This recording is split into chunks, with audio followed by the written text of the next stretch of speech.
Hi, in this video I want to answer the important question, is cholesterol bad? Now this is part one of a two-part series. Hi, I'm Dr. Joe with 2 Minutes to Better Health.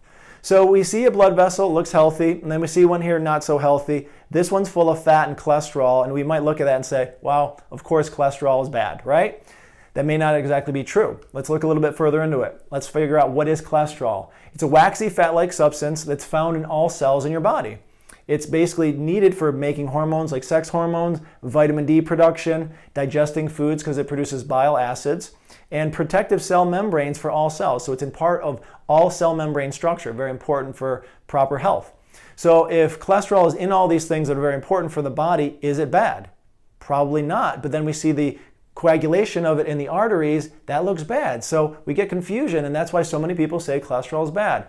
Well, let's look a little further into it. We have LDL, often called the bad cholesterol form of it, and that's the area that goes to the areas of damage. So it might build up at the scene of an accident, right? HDL is the good cholesterol, which carries excessive amounts of LDL that's at the accident scene, the damaged areas of the body, back to the liver.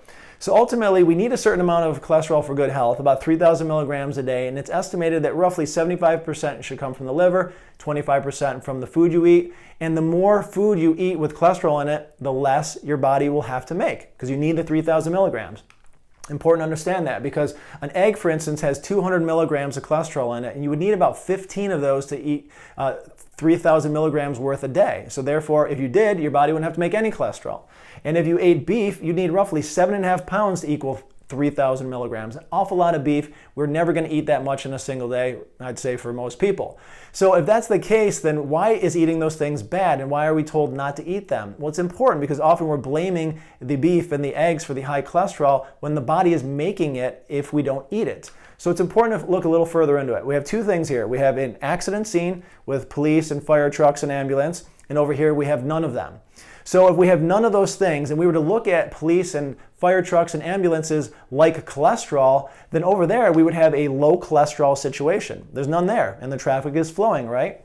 But if we look over here, we see a ton of them, and that would be a high cholesterol situation. So someone coming to this scene of this accident would say, oh no, I don't understand this situation, but there's a ton of these bad things here, and they're blocking the traffic. That's the problem. No, in fact, those things are there to try to help the situation. They're trying to help, people get out of their cars and put out fires and things like that. So why do we blame the cholesterol in the body when it's seen at the accident, okay? When it's seen in the areas of damage? It's important, more importantly, to find out what caused the accident to begin with. If we can look at that and get that answered, then we can figure out what caused this whole traffic jam. And then if you can, then you'll understand why is the excess cholesterol there to begin with.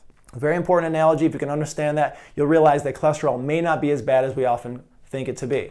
So please stay tuned tomorrow to Is Cholesterol Bad? Because I think we're going to answer some other parts of it that might help you to understand why is it there to begin with, what caused the accident. Thanks for watching today. See you tomorrow.